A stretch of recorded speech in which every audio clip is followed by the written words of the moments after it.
Meneso, winiji numai enyoke ekpano. Ye ochokwikwi nyon afi akpei enyo. Numai enyoke ekpano, na shemwe ni shwanene wobwana ni wokeba hanyi. Shemwe ne kedinete Facebook e YouTube, nyamanya kwa ye Mbn 360. Mina adideshi, dani wababu tisanjia mniye, nyeha wakwa oti ye ekume.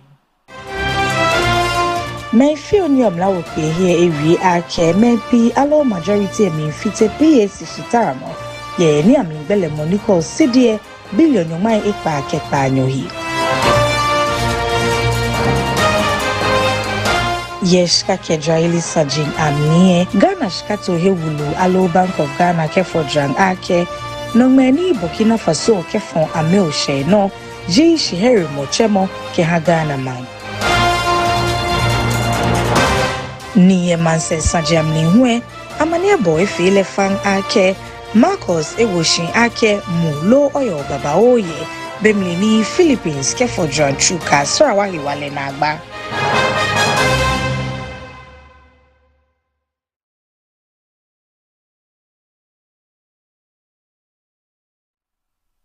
Kewonje shemwe ya shishie men fio ni yomla opeye ewe ake men pilo majority egbele amemife ni bi kegbala public account committee ni GPAC se beni ni amekwo ni amnigbele mo short we ni ko cd million ma ekpa kepanyo ni ji nyomo ni amralo ehiem ni worth of claims, commitment and bank transfer advice or validation. And out of this, a total of 104.44 billion was validated and recommended for payments. And 115.56 billion Ghana cedis was held to be justified with relevant documents before payments. Also, claims and bank transfer advice only were teased out of the above, amounting to 68.7 billion Ghana cedis. Out of the 68.7 billion Ghana cedis, an amount of 47.7 billion was validated for payments.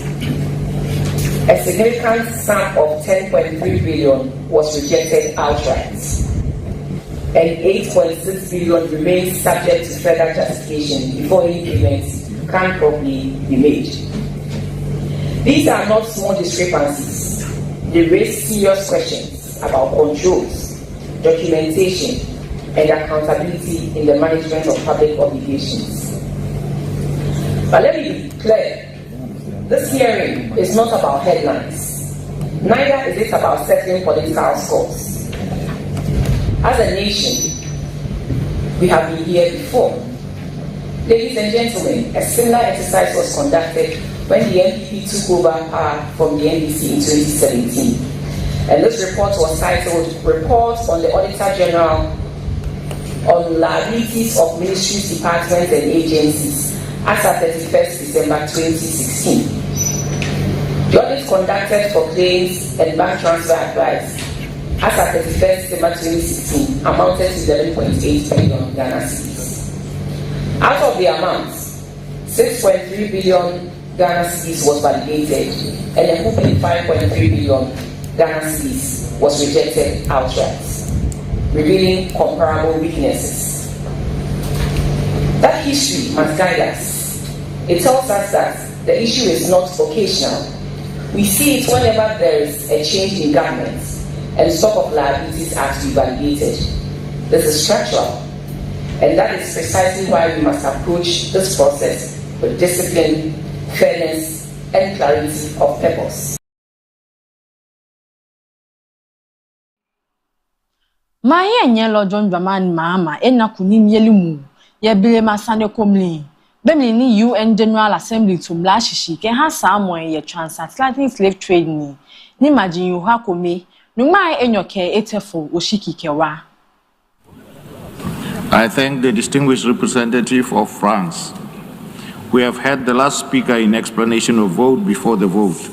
The Assembly will now take a decision on draft resolution A/80/L48 entitled Declaration of the Trafficking of Enslaved Africans and Racialized Chattel Enslavement of Africans as a gravest crime against humanity. A recorded vote has been requested. We shall now begin the voting process. Those in favor of the draft resolution A/80/L48, please signify. Those against and those in abstention.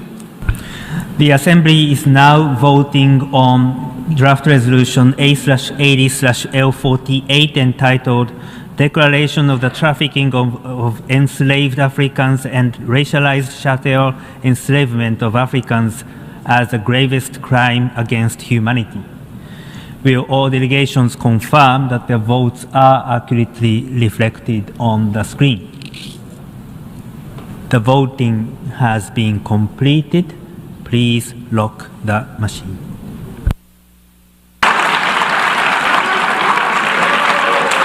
The result of the vote is as follows. In favor, 123, against 3, abstentions 52. Therefore, draft resolution A/80/L48 is adopted.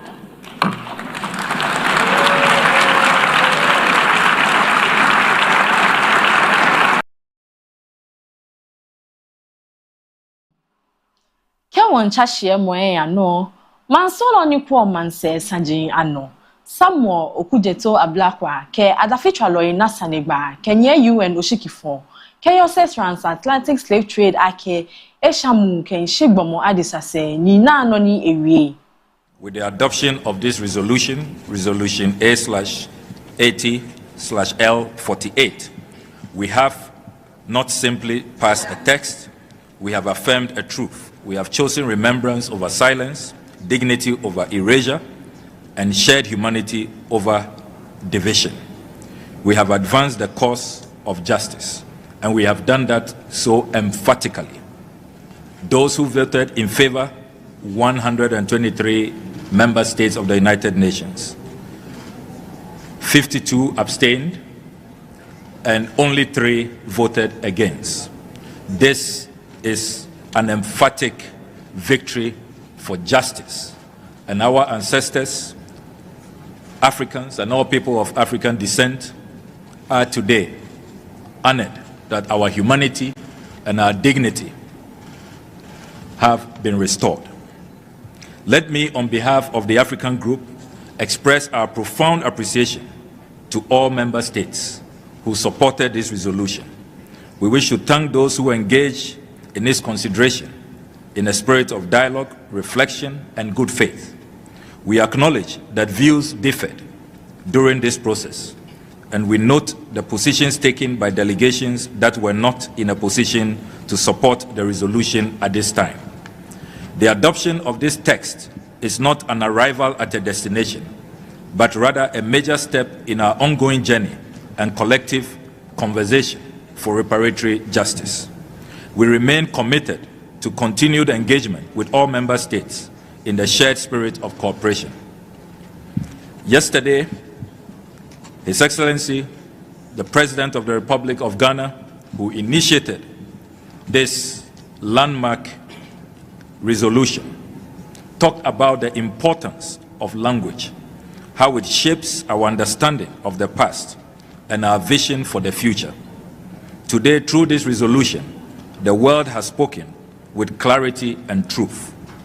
We have affirmed that the trafficking of enslaved Africans and their racialized chattel enslavement is the gravest crime against humanity, a crime whose scale, structure, and enduring consequences demand recognition at the highest level of our shared global conscience, so that we can move forward in healing and in preventing such a crime from ever happening again. This resolution is not about apportioning blame across generations or nations. It is not about reopening old wounds. It is about ensuring that those wounds are neither forgotten nor denied. It is about creating space for truth, for education, and for a more honest global conversation that allows us to move forward together with greater understanding. History, as we know, is rarely simple. It is layered, it is complex, and at times uncomfortable. This resolution does not deny that complexity. It does not ignore the many dimensions of historical experience. Rather, it recognizes that even within complexity, there are moments in history that stand apart, moments defined by their scale, their systemization, and their impact on humanity. Yes, Sajin Krokuma Mnie, ye UN Sajin Amli no. New Zealand ke amehewo mahienye lo John Dramani Mahama UN Samo kenshi adesign oshiki formally ni na no hewo. It is clear from the grim testimony that we have heard today that slavery and the transatlantic slave trade were appalling tragedies of an historic scale that constitute grave violations of human dignity and of the fundamental human rights of its victims. New Zealand recognises the profound and lasting impacts of the transatlantic slave trade and thanks Ghana for its efforts in bringing forward this resolution.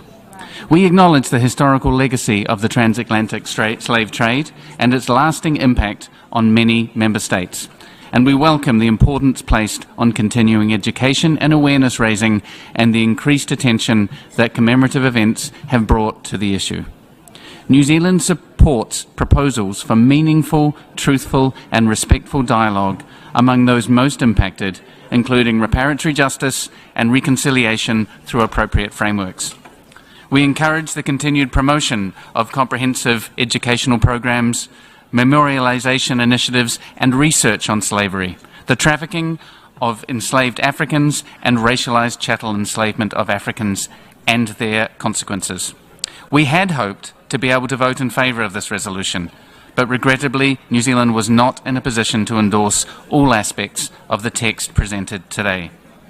New Zealand acknowledges the significance and horrific scale of transatlantic slavery, but it is not able to endorse a text that suggests a hierarchy of crimes against humanity and which has implications for other multilateral processes underway related to the progressive development of international law. New Zealand acknowledges the importance of restorative justice processes, including issues such as reparations, but believes these are more appropriately pursued through relevant judicial tribunals or agreed international legal forums. New Zealand was, unfortunately, not able to vote in favour of the text today, but we thank Ghana and the other co-sponsors once again for the resolution and reaffirm our support for meaningful dialogue, education and progress on addressing the impacts of the transatlantic slave trade. I thank you. Wabafo wahi kewoku wase wakeshika kejara ili saje babanye kachioi.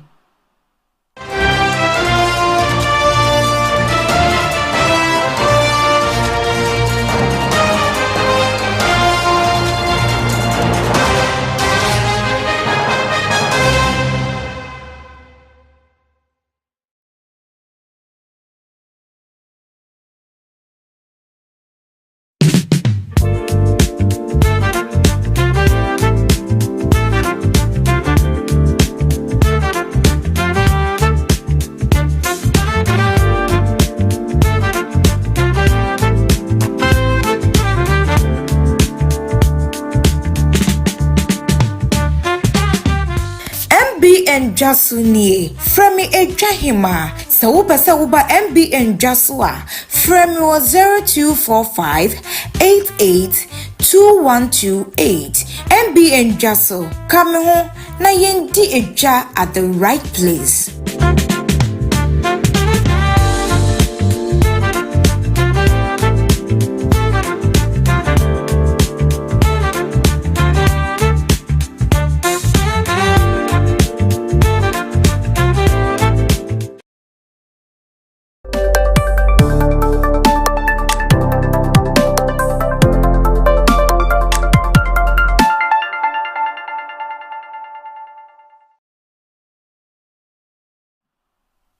Shida played you know ake okewe de Mbn Adafitswaa no. No no wakabaje shishi ye shika ke jaraili sanjam niye governor ke ha Ghana shikato he wulue Johnson esiama ewo amralo na keto gbejano to ke ha ame odumo ye Ghana ne bemini esusu Burkina Faso no me ake ejishi heri mochomo ke ha Ghana okwaye ligbenie. You know, Ghana is what they call a small open economy, a commodity, exporting country, huge vulnerabilities. We are so susceptible when it comes to movements in commodity prices. So where we are is unacceptable. Now that last year we've been able to bring about macroeconomic stability, now is the time for us to move, to take care of some of these vulnerabilities. And one of the ways, as you mentioned, is greater diversification. Last week at MPC, we discussed at length, if you look at our non-traditional exports, for example, it accounts for just about 10% of our export revenues, and yet a lot of them, have been around for some time. What can we do? And I remember we mentioned Gexim, we mentioned GEPA. What are they doing? And then we're discussing, the risk posed by the Burkina crisis. These are, to me, opportunities. And so we decided to set up a small group. We are going to be working with the Ministry of Agriculture. We'll work with Gexim. We'll work with GEPA. I mean, the thing is, if Burkina bans exports of tomatoes, why should it become a crisis in Ghana? And then we are asking, we had some reps from the Ministry of Agric. They attended MPC, so we're discussing it. Apparently, there are certain parts in Ghana, Agogo and a few other areas, where the same variety can be grown. And so I was asking, what are we waiting for? We have 500,000, young people looking for work to do. We have money with Ghana Exim Bank. Right?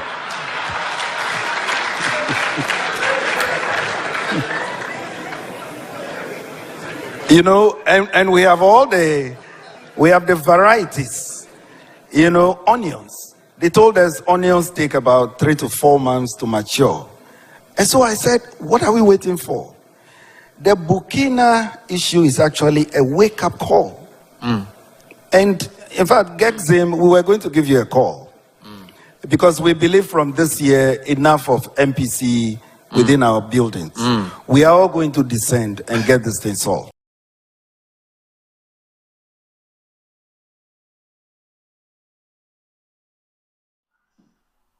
Noni wakaba agbena ye shika kejara ili sajam niye amralo echon chukra agbejano ni ato keba jaje ame saji ni men suso ake ebawa echenchona.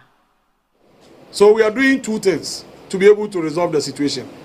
The first one is to get the variety that can do so well under our ecology or under the different ecologies that we have.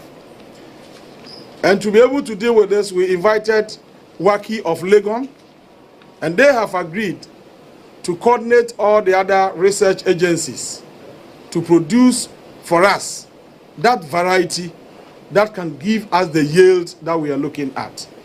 And so the Ministry of Food and Agriculture has agreed with Waki to do the coordination.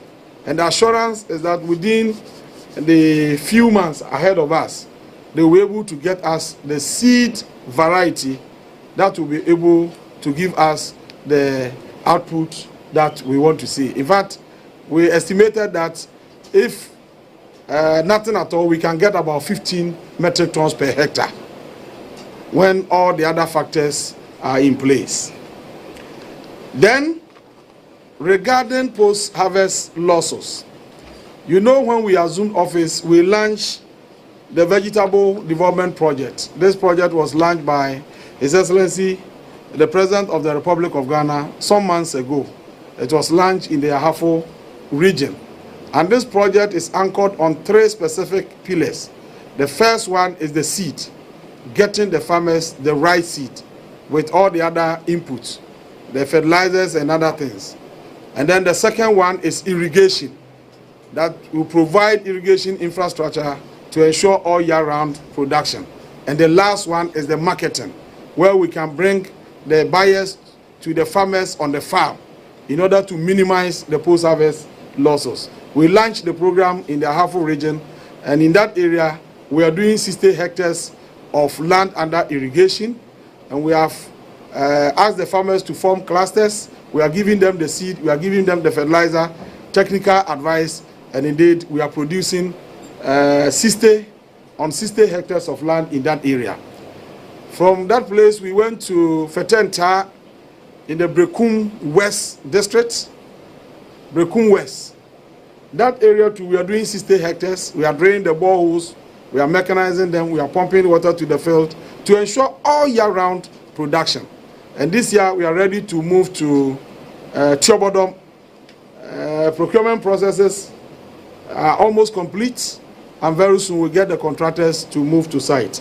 In the 5 northern regions, we are drilling 250 boreholes, 250 boreholes to provide irrigation for the production of vegetables, especially tomatoes.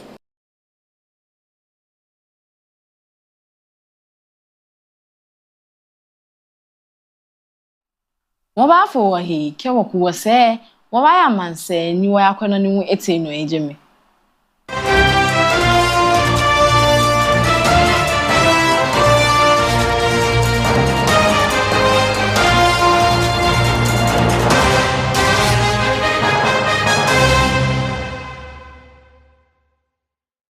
Hi, welcome to Shiloh Guest House, where comfort meets warmth.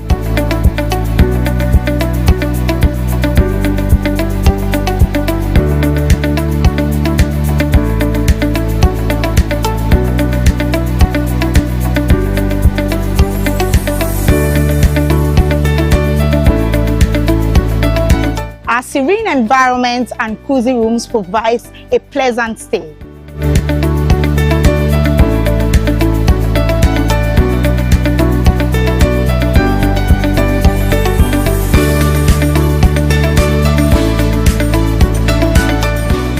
To book a room with us, call 055-5940-103 and 0241-972076. Locate us at Teshinungwa Estate, number 8 Coconut Street, directly behind A-Life Supermarket. Shiloh Guest House, where comfort meets warmth.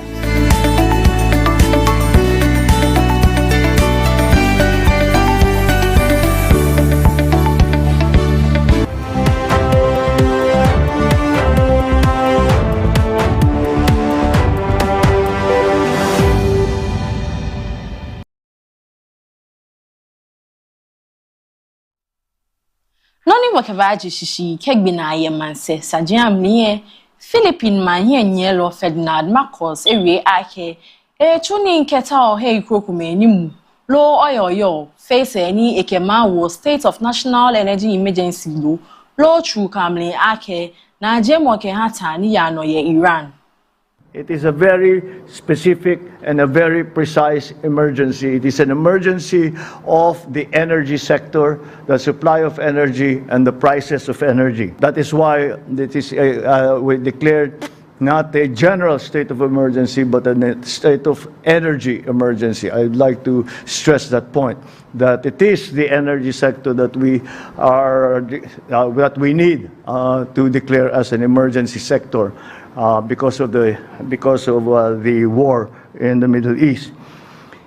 I want to assure everyone that this does not mean that we should panic. It means that we are doing everything that we can to assess and to alleviate the situation. It is a precautionary tool so that we are ready for whatever comes next. Because all the options that have been available to us, we are now exercising in terms of the subsidies, fuel subsidies, cuts in fees in our ports, cuts in charges, and again the continued workings of our government to talk to other governments and to talk to even the private sector. The private sector partners have a lot to play, have a big role to play in all of this. de ni wakehye mo eba wa shi dani wo ba ya nye ha wo kwa oti ye eko me feel ni omla wo pe here ewie ake me pi alo majority me fite PS shitara no ye ni amingbele moniko sidie billion yo mai ipa kepa anyohi Yeshka Kedraili Sajin Amnie, Ghana Shkato Hewulu, Alo Bank of Ghana, Kefodran Ake, Nongmeni Burkina Faso, Kefon Ameo She, no, Ji Shiheri Mochemo, Kehagana Man. Niye Manse Sajam Nihue, Amania Boy Fele Fang Ake, Marcos Ewoshin Ake, Mulo Oyo Baba Oye, Bemlini Philippines, Kefodran Chuka, Sarawahi Wale Nagba.